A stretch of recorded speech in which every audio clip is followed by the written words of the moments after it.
Hey there, I'm Carolyn. Welcome back to another episode of As I See It. I know it's been a while, and those of you, I think most of you who follow me on my other channel know that I have a business, a day job that demands a lot of my time. So this at this point is kind of a hobby, and so I can't always make the videos I want to make because I just don't have the time. But this morning I just now got an alert on my phone when I turned it on. From the New York Times that Anthony Fauci, is stepping down. And I thought, he said to pursue the next stage of his career. And I thought, how sad it is that a man who has devoted his life to public health, to the medical field, to wanting to heal people and understand, science and data and things like that in order to help people, who stepped in and took on this role through one of the hardest times this country has ever had, both politically and as far as the virus went, right? I mean, the whole world was affected by this virus. And it's tragic to me that a man, and I look at him and I know he's a good man. I mean, he just wants to help people, and how he's been villainized by half this country, not quite half, probably a third of this country, as the enemy. Those of us who can think critically understand that science isn't perfect, especially the first time around, right? Science is about collecting data to constantly evolve a theory. Let's just say a theory for now, for lack of a better word, right? It constantly evolves. I mean, they continue to gather data, they continue to study and research so that they can get to a truth, really, right? And then they continue to do more research and collect more data to get to another truth. It's all based on fact. It's all based on scientific evidence.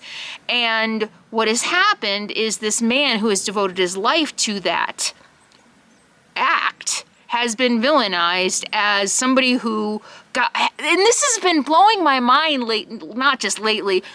I mean, you would think that the right, some on the right, were thinking or accusing the Democrats and Fauci of, I don't know, dumping acid down their throats. All Fauci said was wear a mask in the beginning, and he became enemy number one. No, I can't wear a mask. Heaven forbid you should take my rights away and make me wear a piece of cloth over my mouth when I go outside. And the purpose of this video, what really got me thinking the last couple of days, and then the Anthony Fauci news just kind of sealed that, is that we have lost the ability to disagree without making the other an enemy. And I do blame the right for that. I blame these MAGA Republicans, crooked Hillary, socialist, demon, whatever they call us. Think about all the name calling, and I did a video about this early on, that they use this fiery, toxic rhetoric to otherize us. And I'm going to say us as a Democrat, as a liberal. They have purposely used this language to almost dehumanize us. Crooked Hillary, the socialist left.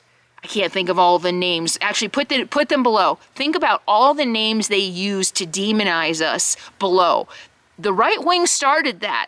We didn't start that. And that is a form of dehumanizing, delegitimizing, otherizing.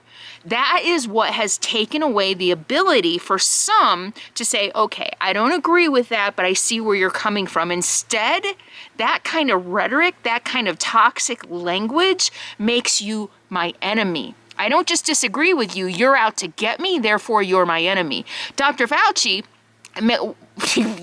has devoted his life to medicine and science, and, a high school dropout's like, you're wrong. No, you just want to control me. You're part of the underground cabal, the left that just wants to take all my rights away by saying I should wear a mask. Instead of just having the ability to say, okay, well, I don't understand that, which is really what it is. People just really just don't understand, and they're too lazy to go do the research themselves or to do any reading or studying themselves, so they listen to their talking heads on Fox News because they decided to trust these people who have ulterior motives.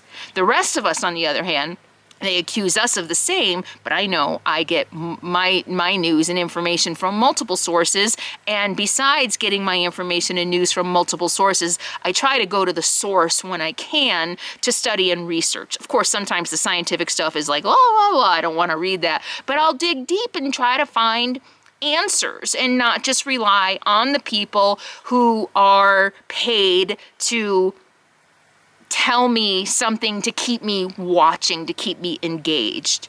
So that's really kind of where I'm at today. And I know this from personal experience. You know, I think about poor Anthony Fauci, poor Dr. Fauci.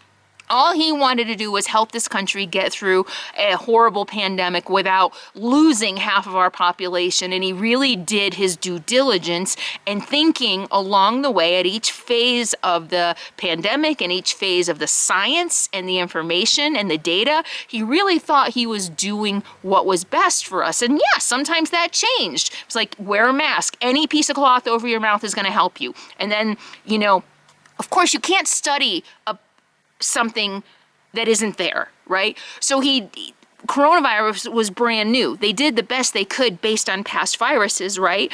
And then as more data came in about coronavirus, it's like, oh no, a piece of cloth over your face isn't going to work. And social distancing needs to really be in play. And yeah, maybe we need to close things down because this virus isn't like others. They learn, they evolve. Some people, do you understand what that means? Do you understand how that works? To actually evolve an opinion or an idea or a truth, to actually continue to study something so that you can change your mind when the evidence presented to you says something different than what it said before? What a thought. What a concept. So Anthony Fauci, poor guy, thought he was doing what was best for the public. And yeah, sometimes what was best for the public changed based on evidence.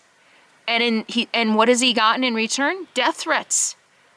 That he's part of some evil plot to take away your guns, right? Oh my gosh, the mask is a slippery slope, but telling me what I can do inside my own body isn't. That's not a slippery slope.